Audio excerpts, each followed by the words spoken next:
बड़बड़ेश्वर महादेव मंदिर से आप सीधा दृश्य आप देख पा रहे हैं, जहां पर आप देखेंगी संत समागम यहाँ पर चतुर्मास के उपलक्ष्य में लगातार यहाँ पर भंडारा और सभी चल रहे हैं। सभी संत समागम यहाँ पे हो रहा है, सभी संतों का यहाँ पर बसेरा है। सभी संत यहाँ पर अपने सुंदरवाणी और उपदेश के लिए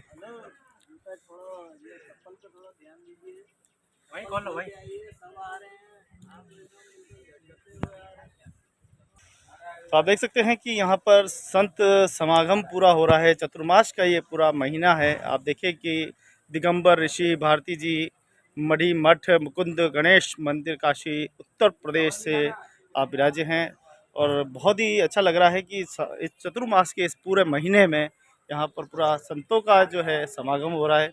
माताएं देखिए यहाँ पे मौजूद है और हमारे बीच में अतिथि भी यहाँ पे आए हैं। कैसा लग रहा है? बहुत बढ़िया लग रहा है। क्या देखा आपने? आनंद आ गया। क्या क्या है? महाराज जी से दर्शन करके अच्छा, आनंद आ गया। हाँ, और क्या?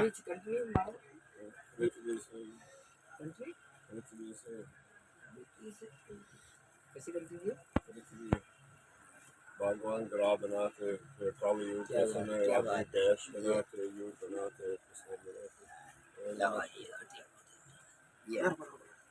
तो आप देखें कि देश और दुनिया से यहाँ पर भक्ति का जो है संदेश वो दिया जा रहा है कि किस प्रकार से एक जो संत वाणी है, प्राचीन काल से ही नाथों का यहाँ पर हम सुनते आए हैं, पढ़ते आए हैं कि नाथों का सबसे पहले थे नाथ पंथी से ही सारे धर्म जो है उत्पन्न हुए हैं। नाथ पंथी से ही सारे धर्म जो है वो उत्पन्न हुए हैं और सभी नाथों का हम विवरण भी पढ़ते हैं। सृष्टि पे सबसे पहले नाथ पंथी पहले आई थी और उसी का देखें हम यहाँ स्वरूप देख रहे हैं कि हम ऐसा लगता है जब भी यहाँ आते तो ऐसा लगता है 2000 साल पीछे चले गए, 5000 साल पीछे चले गए। तो बहुत ही अच्छा लगता है। बहुत बहुत गुरुदेव का धन्यवाद।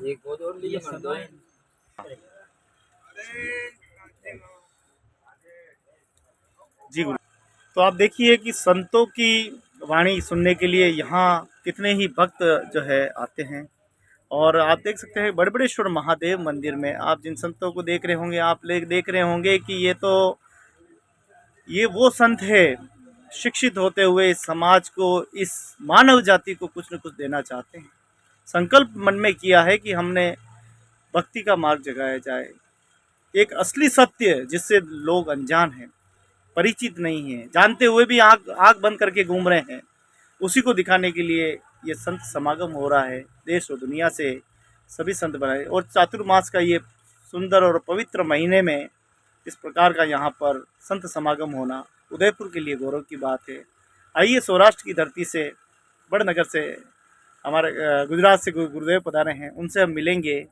गुरुदेव पढ़े लिखे भी हैं और आपको बहुत सारे उपदेश देने वाले हैं कि आज के इस युग में जहाँ कलयुग ने अपने पैर पसार रखे हैं, भाई भाई का नहीं है, पिता पुत्र का नहीं है, माता अपने बच्चों की नहीं है, स्वरूप बदलते जा रहे हैं, घर में खंडित व्यवस्थाएं हो रही है।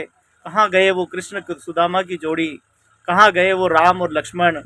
आज ढूंढना पड़ रहा है घर घर में, कहीं घर में लाखों में कहीं एक मिल जाते हैं, लेकिन वो लाखों कहाँ चले गए? आइए गुरु जी के पास चलते हैं। गुरु जी क्या कहना चाहते हैं आप? पहले लोग जरूर संत थे, बहुत प्रमाण कम थे, लोगों दीक्षित नहीं थे, शिक्षित थे। शिक्षित ने बहुत कम 2% 5%। आज लोग शिक्षित हो गए। शिक्षित की जरूरत कलयुग का प्रमाण उसके अंदर आ जाता है न, तो सत्य का रूप में चल जाता है। जैसे आप ही हो, कलयुग कलयुग करे। कलयुग क्या होता है? न बंधु न मित्र न गुरुदेव न शिष्य, चमड़ी और जवानी होती है, उसी को ही कलयुग रूप कहा जाता है। जो ये बुढ़ी हो जाती है फिर कलयुग का प्रमाण इसमें भी नहीं है। कहते हैं कि 60-80 साल के बाद भगवान की जो के भजन करते हैं तो भगवान आपको तुम्हारा कार्य में साथ देता है।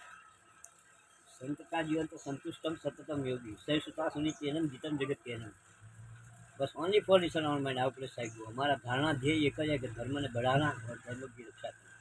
धर्मो रक्षति रक्षा, ये तो भगवद गीता में जगत गुरु शंकराचार्य ने एक ही रास्ता बताया। धर्म की रक्षा करना है तो शुद्ध बुद्ध रहना है। आचार विचार पहला प्रथम धर्म है। आचारो परम धर्म, फिर गुरुदेव भव, मातृदेव भव, पितृदेव भव, इस धर्म की रक्षा के लिए, भक्तों का उद्धार के लिए हम लोग कार्य करते हैं। उसका कल्याण हो, उसको सुख शांति मिले, निर्भय जीवन जीवे, हम सबके साथ मिलजुल के रहे। हम लोग गई को बस सब सर के रहे।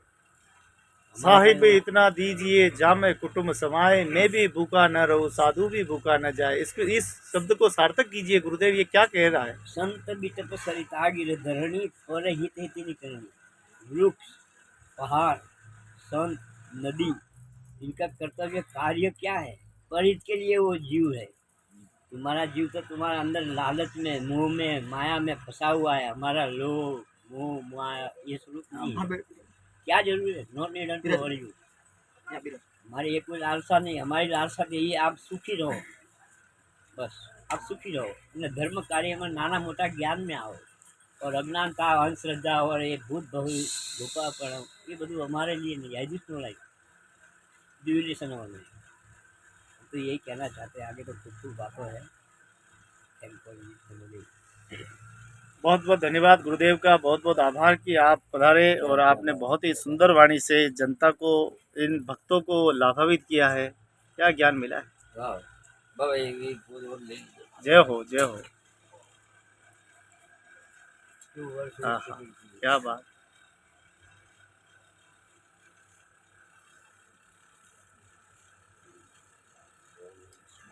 तो देख सकते हैं आप, संत समागम यहाँ पे हो रहा है। चतुर्मास का ये पवित्र महीना, और सभी संतों से मुलाकात की बड़ा अच्छा लगा। सभी संत भक्तों का, संत शिरोमणियों का बहुत बहुत धन्यवाद, बहुत बहुत आभार। बड़बड़ेश्वर महादेव मंदिर में आप सभी का स्वागत, अभिनंदन है। आप देख रहे हैं बड़बड़ेश्वर महादेव से, जहाँ पर संत समागम चल रहा है और ऐसे ऐसे संतों से मुलाकात हो रही है यहाँ पे, जिन्हें देखना शायद आपने कभी देखा नहीं होगा। राष्ट्रीय संत और राष्ट्रीय अंतर्राष्ट्रीय सभी संत यहाँ विराजे हुए हैं, और बड़े ही सौभाग्य की बात है कि श्री श्री 1008 श्री कुशाल भारती जी महाराज भी यहीं विराजे हुए हैं। उनसे भी हम मुलाकात करेंगे। तो आप देख सकते हैं कुटिया बनी हुई है और बड़बड़ेश्वर महादेव मंदिर सामने है। एक ऐसे संत हैं, ये खड़े ही रहेंगे। 12 साल तक इन्होंने खड़े रहने की प्रतिज्ञा ली है, और इसके साथ ही 16 साल तक मौन धारण करेंगे। और अभी 6 महीने के आसपास इनका जो है समय चल रहा है। ले ली दो ओए आइए।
तो बड़बड़ेश्वर महादेव से आप सीधा दृश्य आप देख पा रहे हैं, जहां पर संत समागम हो रहा है।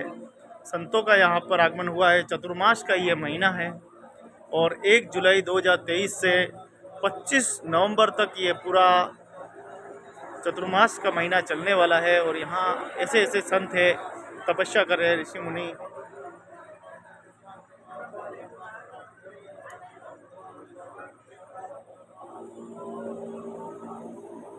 भगवान बड़बड़ेश्वर मंदिर का दृश्य आप देख पा रहे हैं।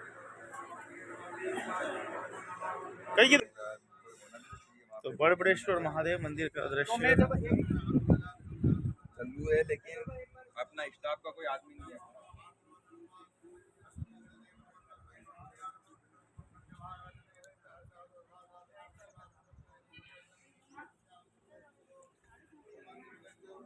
बड़बड़ेश्वर महादेव से सीधा दृश्य आप देख पा रहे हैं, जहां पर देखिए आप एक तरफ तो संत समागम चल रहा है, चतुर्मास का माह चल रहा है, वहीं नगर के देखिए समस्त धर्म प्रेमी यहाँ पधार कर भक्ति का बड़ा ही अद्भुत आनंद जो है वो प्राप्त कर रहे हैं। ये हमारे लिए और हमारे भक्ति के लिए और भगवान भोलेनाथ के प्रति समर्पण भाव, बहुत ही सुंदर जो है पूजा अर्चना चल रही। गुरुदेव, क्या भक्ति का संदेश है और क्या हम इस नगर को, इस मानव जाति को कहना चाहते हैं? बस ये हमारे जो दैनिक नित्य प्रति पार्थेश्वर पूजन का विधान है, इसको संपादित किया जा रहा है। यजमान द्वारा पूजन होता है और अधिक 1.25 लाख की संख्या में इसको हमेशा आगे अधिक से अधिक संख्या में इसको विसर्ग बनाया जा रहा है और बाद में अभिषेक पूजन यजमान द्वारा किया जा रहा है।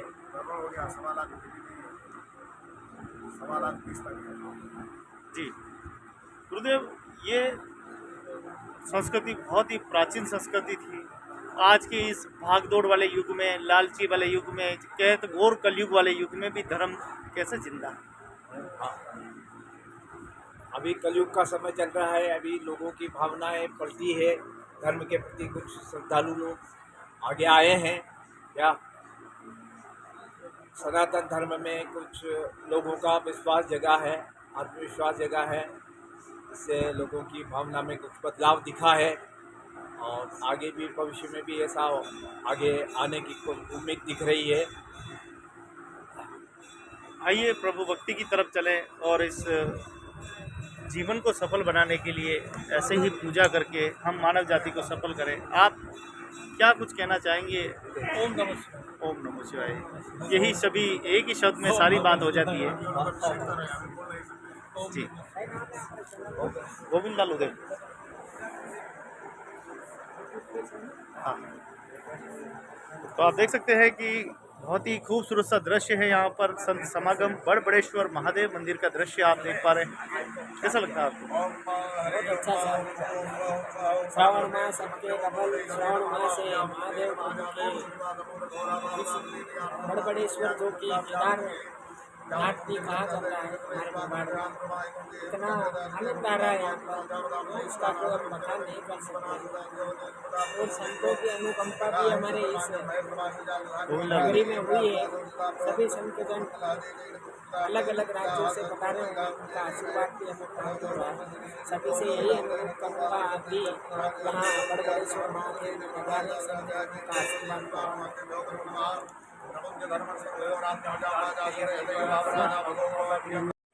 भगवान बड़बड़ेश्वर भोलेनाथ की जय हो। आज आप दृश्य आप देख पा रहे हैं, भगवान भोलेनाथ बड़बड़ेश्वर महादेव मंदिर सर एक बार पुनः आने का अवसर प्राप्त हुआ है। ये भोले की कृपा है, भोलेनाथ की महामाया है कि हमको यहाँ खींच के लाते हैं।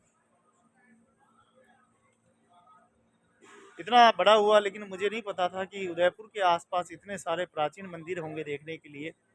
मैं जिस नगरी में जन्म लिया है, मुझे नहीं पता था कि मेरी नगरी भक्ति भाव से परिपूर्ण है। लेकिन जैसे जैसे बड़ा हुआ, जैसे जैसे जानकारी मिली, जैसे जैसे सोच बढ़ी, वैसे वैसे उदयपुर में जन्म लेने का वास्तव में ऐसा लग रहा है कि मैं बहुत ही भाग्यशाली हूँ कि मुझे इस प्रकार से झीलों की नगरी और भक्ति की नगरी में आज जन्म लेने का सौभाग्य मिला। मेरे माता पिता को धन्यवाद देना चाहूँगा, मेरे कुल को धन्यवाद, समाज को धन्यवाद कि स्कूल में रहकर और कोशिश कर रहा हूँ कि स्कूल में एक भक्ति का जो है अंकुर है वो जीवित कर पाऊँ, भटके हुए लोगों को रास्ते से सही ला पाऊँ। यही उद्देश्य रहता है कि ब्लॉग बनाकर मैसेज के रूप में कैसे हम अपने भक्ति को फिर से जगाएं। आइए वही राम और लक्ष्मण वाली, भरत शत्रुघ्न ऐसा परिवार बनाएं। आइए मिलकर कृष्ण सुदामा जैसा प्रेम जगाएं। मन की बुराइयों को मार कर अच्छाई की तरफ बढ़ें, सच्चाई की तरफ बढ़ें। यही संदेश यहाँ से निकल रहा है। यहाँ पर संत समागम हो रहा है। आदरणीय श्री श्री 1008 दिगंबर जैन श्री कुशाल भारती जी महाराज का यहाँ पर आगमन हुआ है, उनके दर्शन अवसर का लाभ हुआ है।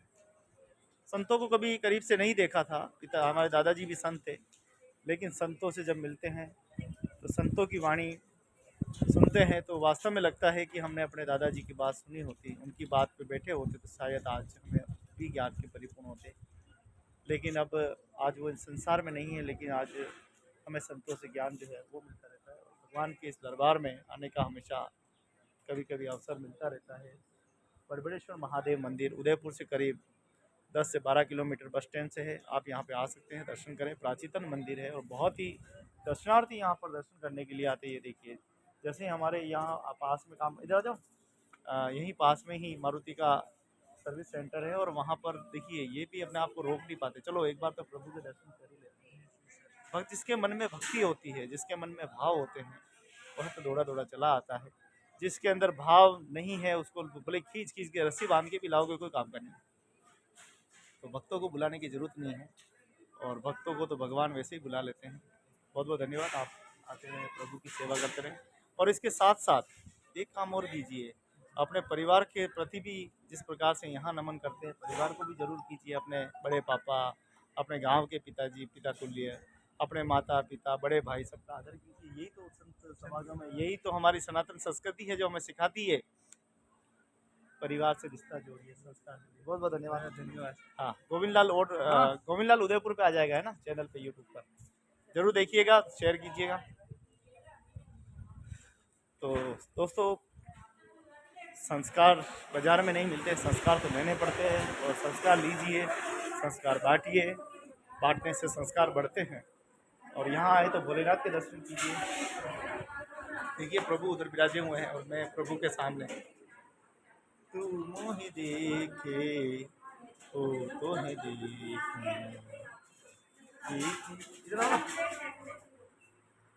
कैसा लग रहा है? तो आज प्रभु के दरबार में आखिर आई गए और संतों से मिल लिया, अच्छा लगा। चतुर्मास के इस महीने में बड़बड़ेश्वर महादेव मंदिर पर लगभग 12 से 13 बार आ चुका हूँ।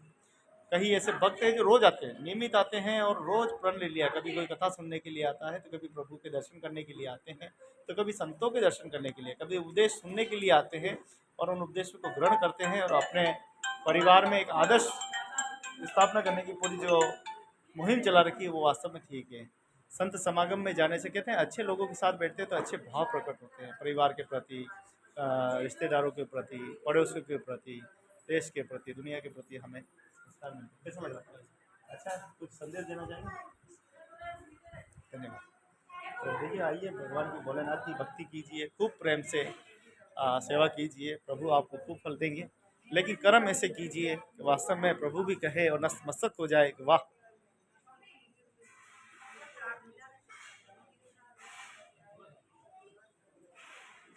तो प्रभु भी हमारे भक्ति के प्रति गुण गाए, नतमस्तक हो जाए, ऐसा हमें काम करना चाहिए। आइए सब मिलकर इस भक्ति के मार्ग पर चलें और भक्ति के मार्ग पर चलकर ऐसी शक्ति कमाएं कि मानव जीवन को सफल कर दे। बहुत बहुत धन्यवाद। हर हर महादेव। बड़बड़ेश्वर महादेव की जय हो। समय मिले तो ज़रूर आइएगा। अभी तो 25 नवंबर 2023 तक यहाँ पर संत समागम होगा, ज़रूर आइए, इसका दर्शन लाभ लीजिए संतों का। धन्यवाद।